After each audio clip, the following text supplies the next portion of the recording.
From page 114, Kenyatta had become such a popular to the local black elites. He was bright and could read the minds of the whites faster than all the black comrades with black minds. There came a time when a meeting was convened by the governor, His Worship Sir Evelyn Berlin. He wanted a common understanding for the black representation in the parliament. Kenyatta collected enough friends, the so-called the leaders of the black nation, for a serious agenda. Kenyatta enormously was chosen actually to chair the meeting. He sat next to the governor and did all the interpretation, while carrying the white message to the black, and also converted the same message to the blacks, to the whites. He confirmed the same understanding for the black leaders to His Worship the governor. But even when they were asked what exactly they aspired for, what they wanted, the blacks actually fumbled around with ideas. And those were days when our land was actually ruled by the foreigners. Visitors had more understanding of our land than ourselves. They actually utilized our resources and ate the best from our land, what we could not see.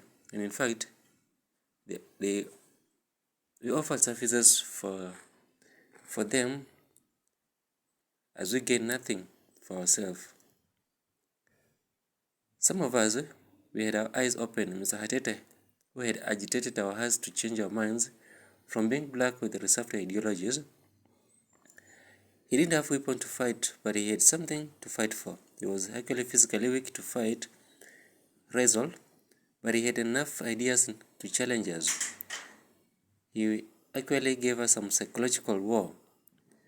When our big boys like Martin and Wambulwa wrestled in the physical war, that is in the river plains, Kewa, that is during our friendly Kewa march, Hatete will actually challenge them to narrate a development agenda for their family, for their friends, and even for the community. But both of them fumbled and remained dumb with a glue in their lips. The massacre at that time will cheer and as well as jeer them off as they wrestle. He will ask the winner to meet him, that is the winner, on the annual wrestling festival, and laughed at the loser because he was not able to, or rather he lacked the tax to bring down his opponent. You see, such are the men who can't tackle a woman to the grass, even grab her for some friendly match, that is to give birth to her kid. You know, babies are born anywhere. It doesn't matter the comfort. Even over the rock, anywhere, any place, a woman can sleep and she gives birth to a baby. Wherever you dim place, or she can also be able to lie. She's always ready. That is what Namasake would commend for the loser. So such were the days we had real wrestling matches on the ground, real political wrestling. Then some days to come when manifestos and the agenda will be put on the papers, perhaps become a mere paperwork for campaigning. For instance, Wambulwa and Martin will wrestle in the Kewa. Their matches had become and even developed to the communal demand. You know, there came a time when our community communal store required somebody to keep watch, a storekeeper, a strong man to protect and take care of annual banana communal harvest, perhaps the biggest resource for our community. That prompted the elders to ask for the wrestling match that will see one of them taking up the task. Wambulwa will boost, demanding the task that both Martin and Wambulwa had been placed forth and they equally deserved. Therefore, they campaigned, abusing each other, dishing coins to men and boys women and girls to convince their support, perhaps woo them for their support. Each one looked for enough persons, that meant enough votes, into his basket. Only to realize Wambulwa had carried enough boys and girls from his home yard. Wambulwa, such a cunning boy, had pocketed enough hooligans and added some more weight into his pocket for the tug of war against Martin. While Martin still daydreamed, Wambulwa confiscated the huge bunches of banana from the Kimaiti stores. He forcefully took up the bananas. He began celebrating on them with his close allies. After all, they were the big boys of the village. The likes of Roches, who had actually who used to live down in the river plain along the river Lekwe, he actually left his Simba and moved to live uplands near the market, away from his swampy homestead to stay near the market so that he could pop his fingers on any village political projects. Rogers would salivate as he peeled off his sweet bananas. The whole of Mianka market dirtied up with his banana remnants. With his close allies like Kevin, who will pocket enough and go back with them to his home at Kimaiti to munch slowly while celebrating on his backyard at Kimaiti market. You will forget some of them and even sat on them. Perhaps when Martin came to his senses, he began to confront them. They met and confronted each other at Shombe market on your way to Kimaiti. Sirens overwhelmed the air as they chant war songs. Wambulwa, having had an eye view of guerrilla war, he would hide beside a tree with a catapult already filled up with the granite stones. He left one going with a humming sound just to find somebody's forehead. That's how Isaac met his stray bullet, and still more ammunition remained in the catapult. Having been the ringleader of our young team advocating for democracy, I knew Wambulwa would be craving for my blood. I hid beneath my mattresses, under my bed, and watched at a side angle the catastrophe that befell my team. Wailing continued and formed groaning of dying horses. I ran and hid at a Muyanga market. Like a Mamau soldier, I watched the battle at far with my sharp eyes that formed a telescope. I saw blood shed and sprinkled the ground. We actually found Isaac hemorrhaging on the ground the following day, a young, courageous, youthful leader who had demanded the plight of youths to be considered. He had actually demanded Wambulwa's resignation from the Kimaiti leadership that would leave Kimaiti bananas for the poor, because Wambulwa would not consider the plight of the jobless youth. Isaac had actually demanded a share of his colleague and the upcoming future generation. What a pity for him and the other young youths who lost their lives while demanding for their rights. Many elders, strong and mighty like Wambulwa, sat and dined on the village stock with his close allies. If anyone asked to define politics for those days, it was a war, a mere tussle between the mighty. Rivaling and interested to take over, or rather celebrate and feast on the communal resources, with nothing of the objective to guard, improve, and develop the public resources for the people's sake. Such are days we never had 30% allocation for the youths, women, and underprivileged in the society. The national and the county government had little or no consideration at all for the marginalized and physically challenged persons in the society. There were no rules and laws to stipulate for the imbalance in our social well-being and equitable shares of the resources. Our local pathologist, Machaja, came over and observed Isaac's body before burial. he made some forensic analysis. Ladies and gentlemen, our boy here was in good health and in perfect strength. No signs and symptoms of any disease of any kind.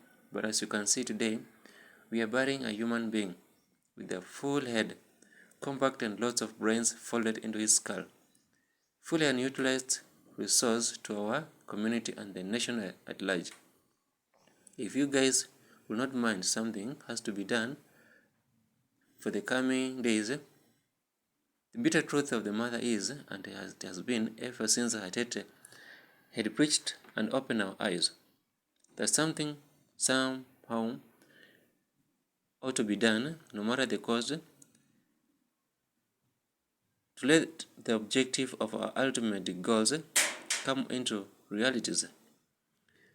However much we will spend, it will not matter. Coins are just mediums of exchange, and as for the focus of the ultimate goal, we will achieve our objectives.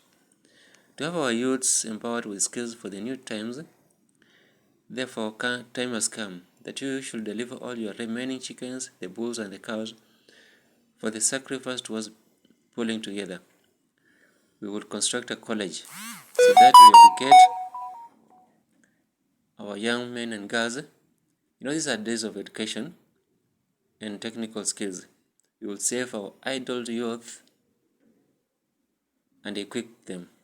In the spirit of Harambe, let us all pull together for the future. Thanks. That was the speech from our Machacha, our local pathologist. Isaac and colleagues were jobless and therefore they took up politics for career. They will support one of their wing and they will campaign furiously. For example, Isaac was in the Martin wing. But just to be awarded something, perhaps a small coin for their evening meals. They actually became ladders for the political leaders who, after they succeeded, they will go ahead and forget them, the people who supported them. So the war that happened in Siombe, they actually met with the open and charged with the hooligans from the wambulwa teams, and they paid very little consideration for the human life. Okay, now we are here mourning as our boy was being laid to rest. Yet the leaders themselves will continue to feast on their hard-won bananas. Thank God for the few elite who had gathered and made a declaration that became a Siombe declaration to build a college on the spot where Isaac blood was shed. Akibabi Teachers College came into consideration at Siombe to educate the boys and girls so that we groom them to become better professionals in many more important academic fields, rather than having them left to be used, messed up and dropped at the pleasure of their political masters. Isaiah was present, Abit was present, Wehanya was present, Paul was present, Wahulo came in person. They all came and presented their views. We were there. I also took part. Some will send their apologies. Example, the Seribe, Kasili, Namasaka. They sent their regards and opinions for the new demands. Meshach and Elias, who had actually traveled abroad, they remitted their contributions via WhatsApp all the way from abroad. And from that point, it is now that we celebrate an established college for the current generation, Akibabi College, that we began investing more on books than our stomachs. Mayabilo had actually chaired and negotiated the peace-making deal. He was our religious leader from Siombe area. Our area security officer, Mr. Fuamba, condemned the incident with the strongest words possible. With his limited knowledge, he had hard times to speak his mind. Such were days literacy was of the lowest order. Chief Wambulwa was to express himself in English, to show his displeasure and reprimand those involved. He actually condemned the act with the strongest words possible, that our sons, the son of our soil, will actually die miserably for a mere political war. He commended posting time and again to download the few English words he had memorized in his head, which he had actually compiled and paraphrased with the Bokosu dialect to make something sensible like a full sentence. His statements were broken, but he managed to convey his condolence. He also asked for a collective effort to reform the society. He asked for sobriety to handle such delicate matters of our community political insecurity, with powerful men of the society having the interest in controlling the community affairs. Again, he saw there was no need for retaliation, which was irrelevant in such reforming society. There was need to observe and handle in a very positive angle such a situation. Time had come to observe sanity in our security institution, and such victims of circumstance left with injuries perhaps needed some measures. Maybe they ought to, and they were also to be taken care and not to die, or to seek some medical attention immediately. We had therefore thought of a hospital. Given that our hub expert Medic Machesho was around, he sprang to his feet and administered his knowledge. From that day, a high level of hygiene had to be observed in the minds of the youths, integrity and discipline in the community. He actually championed the revolution for better leadership. Our women, probably Isaac's mother, stopped to cry, already a widow after she had lost her husband, Omadin, in the hands of a brutal police officer. It pained her a lot. She will remain childless the rest of her life. Already her husband had aged. He will not father something in her womb. She calmed down after several days of wailing and sobbing, touching the womb that carried Isaac 9 months. She was actually the pain of a mother who had lost her only son. As it was said, one who knows the pain of a baby is actually the mother. Most of us men will just enjoy the pleasure in the bed and will forget the rest. The pain and the agony in the maternity ward were left for the women. Wambulyanga had mourned her lost son for the whole week. She could not forget her son that way so easily. The way she saw her helpless son on the ground with a pool of blood, gasping for the last breath, she found some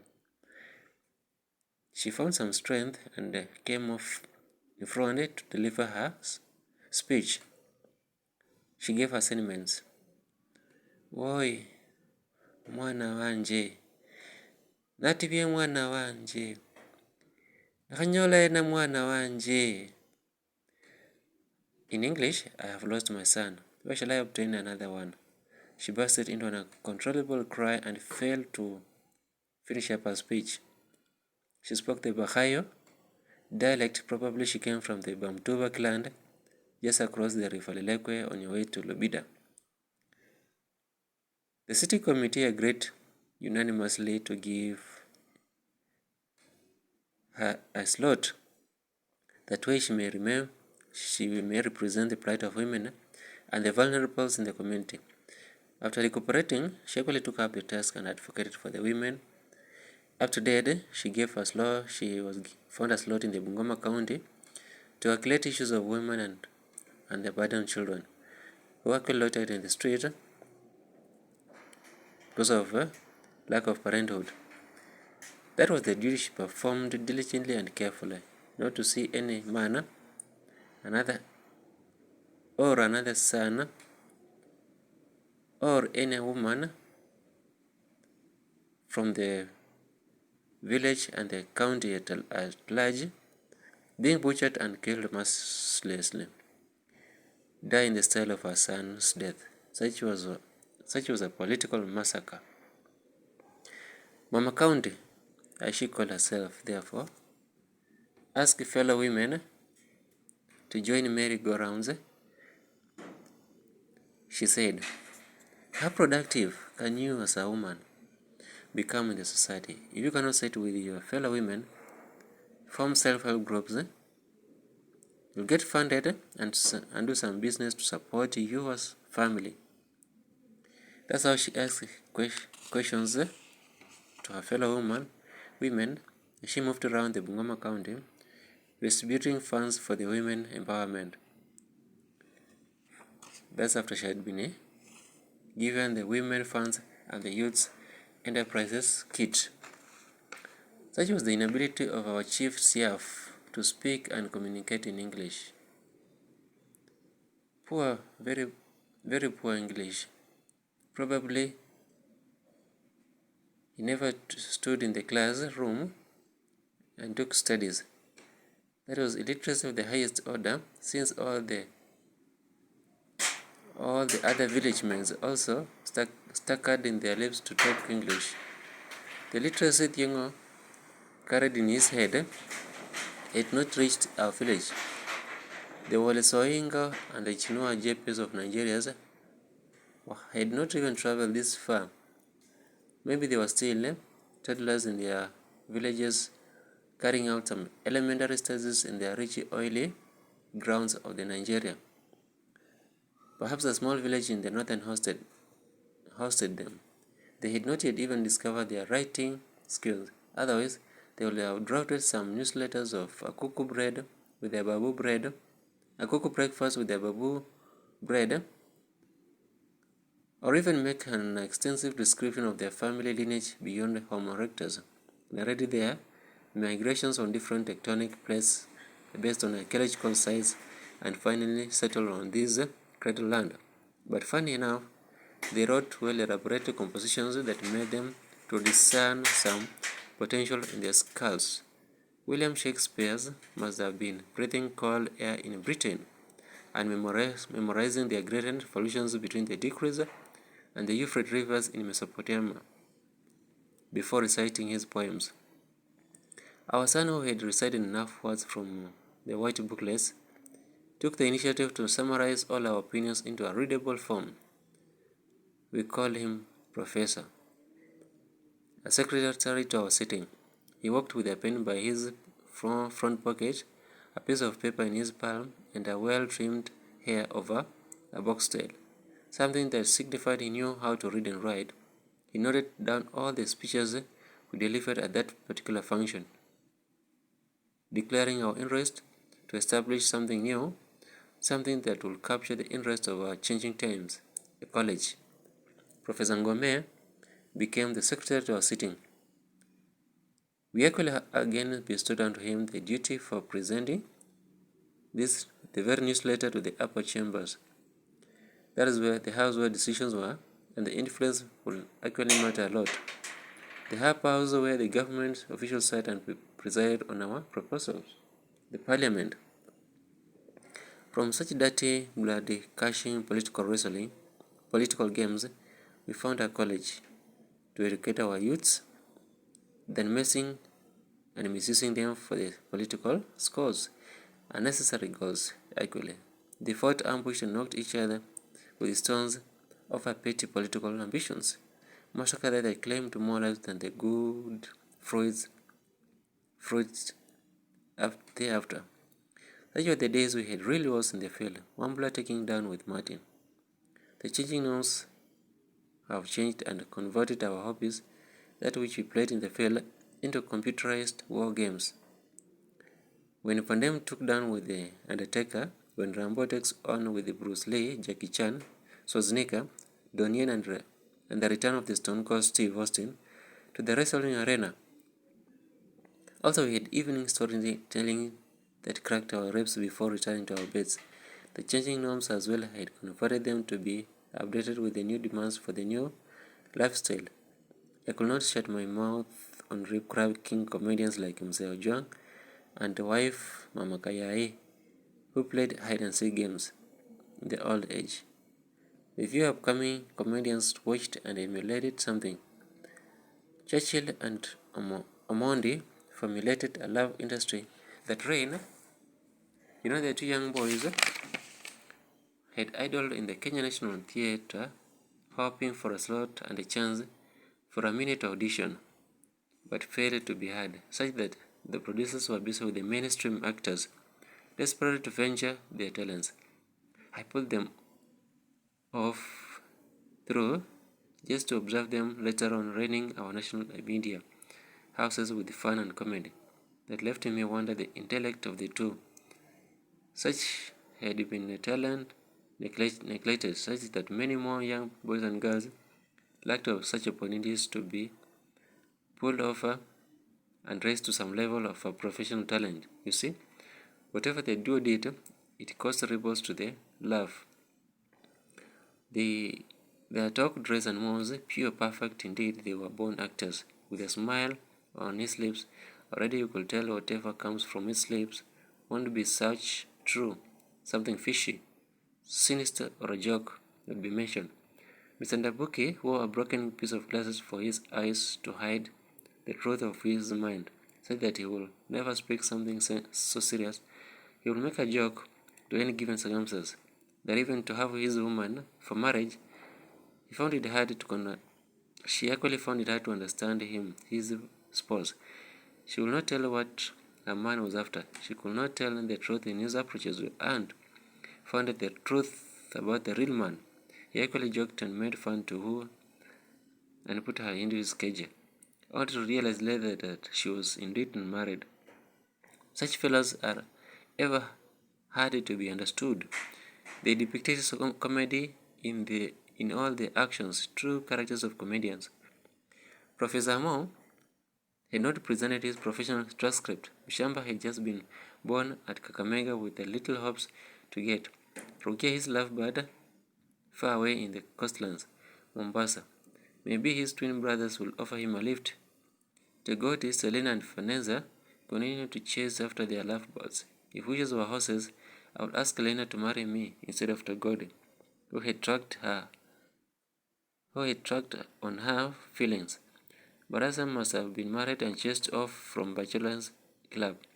No longer the lover boys we knew. Dunova had found words to convince his long-time girlfriend Vashita to marry him, regardless of his lazy, disgusting habits of sleeping, watching, and play toy guns. He will eat and develop fat pot belly every day than perform to his duties as a man. What a strong man ought to do, given a bouncing baby boy, to give a bouncing baby to Fashita, that's pregnant, her woman, show and signified a hardworking man had performed his noble duty, and left it there. He will leave the remaining duty for the girlfriend to download the baby. Fashita acquainted herself with the kitchen affairs, and she could kill, that is slaughter, a hen, prepare a nice meal as well for her man to eat into satisfaction. Such were the comedies of our current generation in our comedy industry. The professor of all comedians came at later stage under Ranyangabo, satirically described the stampede and the mud flood that swept his county. Again, described a small, short, rounded man with no hips. Our copyrights board must give them some realities and make them earn something from their talents, perhaps to put something onto their tables, just like our musicians, our counterparts with the Music Copyright Society of Kenya. They earn peanuts though, but something tangible. The day we spent our times in Playfield had gone. As we played our games and looked after kettles in the Kewa, so in the urban centers where people filled up the streets, we had not devised a mean of survival. New ways of entertaining ourselves and chase our boredom came about. So in the capital city, we will confine ourselves in some rooms to watch thrilling movies. Such places like Nairobi Cinema, Donovan Cinema, Audience Cinemas will give us movies with different themes. Especially Nairobi Cinema, it's such movie that described the salvations of Christ, who was our Savior, with his good deeds on earth. For example, another movie of the same mode came on board with an American boy starring on as our earthly Savior. When Chuck Norris walked in the countryside of Texas, he will save the endangered species of humankind. And afterwards, he sat and somewhere in the bush and listened to his favorite jazz. That's after so many horror movies that denied me a sleep or lay comfortable in the bed. If such were real things, then the world will soon develop vampires. The other movie that challenged my brain was that of Maria, a street girl picked up from the dirty Kibera slum and offered a warm stay in the rich palatial bungalow. She will feel good in her new comfort home, but always remembered her days in the slums. Her former friends back in the slums, that is in Africa. She will enjoy the good friends in her big house, but miss the freedom she will enjoy in the slum street, her friends and her accomplices. Any little rebuke in the rich homestead offered her an opportunity to remember the free hustles she had in the slum streets. She will eat rotten fish which she will taste on in the street, then tasting on sweeter fruits from the fridge that had been buttered with buttered bread alongside, but will come along with the abusive message. Words that means her human dignity and integrity. She will prefer her street rotten food stuff, which became much more better and sweeter than rich rotten maniacs in the bungalow. For example, homosexuals, lesbians, pornography, bestiality, and all sorts of evil that were celebrated with atheists. Such were days we asked our abroad brothers not to forget their Christian faith, the good teachings and the good morals foundation we had laid in our African continents. We asked them not to forget our homeland, Africa, and its roots. For example, Oliver Mtukudzi sang the song reminding them of the Africa, our homeland. Donald, a leader in the United States, had actually perused and had actually mastered enough abusive words from the dictionary while he led his college students from the Universal College of New York. Those were the Republican students. He will comment bitterly on the Facebook, tweeting his minds on what he felt about his country being infested with parasites from Africa, especially the blacks from the African countries siphoning the sweet honey of America.